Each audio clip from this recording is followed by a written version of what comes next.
Bihar TV 20 में आपका स्वागत है। मैं हूं आपके साथ नुसरत जहां। ऑल इंडिया मजलिसे इत्तेहादुल मुस्लिमीन ने बिहार के 11 लोकसभा निर्वाचन क्षेत्रों से अपना उम्मीदवार उतारने की तैयारी शुरू कर दी है। पार्टी की इस तैयारी के क्रम में पार्टी के द्वारा लोकसभा चुनाव में न सिर्फ बीजेपी को निशाने पर लिया जाने वाला है, बल्कि बीजेपी के साथ ही पार्टी द्वारा सेकुलर के नाम पर राजनीति करती आ रही कांग्रेस पार्टी को भी निशाने पर लिया जाने वाला है। और इसी क्रम में पार्टी के द्वारा उस राजद की भी जमकर खिलाफत की जाएगी जिस राजद ने सीमांचल में स्थापित एमआईएम के स्थापित 4 विधायकों को जबरन घसीटकर राजद में शामिल कर लिया था।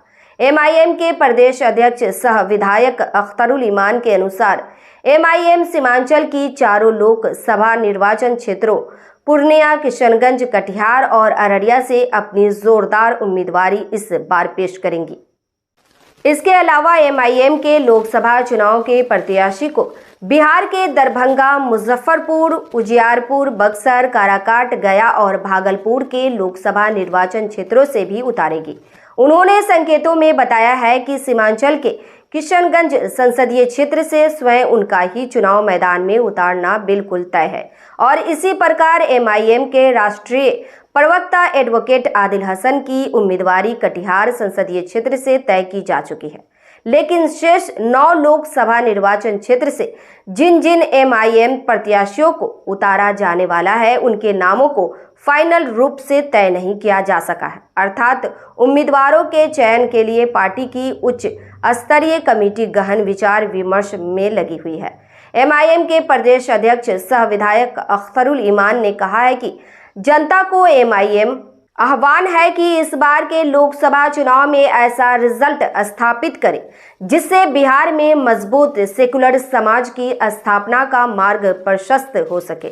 उन्होंने कहा कि अब तक बिहार में सेकुलर जमात की राजनीति के नाम पर कांग्रेस राजद के द्वारा बिहार के दलितों और अल्पसंख्यकों का सिर्फ शोषण ही किया गया है और इसी का विरोध करते हुए इस चुनाव में जनता से एमआईएम वोट मांगने जा रही है।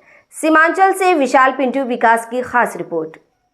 ये 11 स्थानों पर जहां से काफी लोग उत्सुक हैं लड़ने के लिए, हमारे कार्यकर्ता और कई जो जिम्मेदार किस्म के लोग हैं हमारे प्रत्याशी बनने के लिए उत्सुक हैं। तो हम लोगों ने अभी 11 सीटों का अभी वो है जहां हम लोग इलेक्शन लड़ेंगे। वो सीटें हैं तो अररिया, पूर्णिया, कटिहार, किशनगंज, ये चारों जगह सीमांचल के हैं। यहाँ चारों जगह पर हम लोग अपना कैंडिडेट उतार रहे हैं।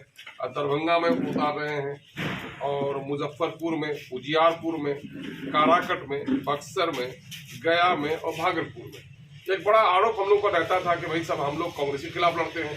तो आप देख लेंगे ये जिन जिन चीज़ों का हमने किया है, चाहे उजियारपुर को देख लीजिए, काराकट को देख लीजिए, दरभंगा को देख लीजिए, हम लोग जहाँ बीजेपी, जदयू और कांग्रेस और शायद मुमकिन है कि राजद का तो कोई है नहीं, तो हम लोग ये तीनों जो हम वर्तमान में हैं उनके खिलाफ हम लोग इलेक्शन लड़ने जा रहे हैं। हमारा मामला यही है कि सेकुलर समाज बने और दलितों और अखिलेतों को मान और सम्मान बने। सिर्फ सेकुलरिज्म के नाम पर इनका शोषण और दोहन होता नहीं रहे।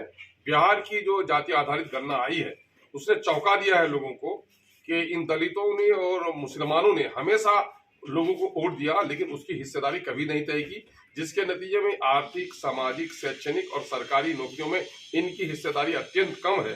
जाहिर है कि दलितों और अखिलेतों के इस नाइंसाफी के खिलाफ तो हमारा एक मजबूत लड़ाई लड़ना हमारे लिए जरूरी है। इस वजह से पार्टी ने फैसला किया है।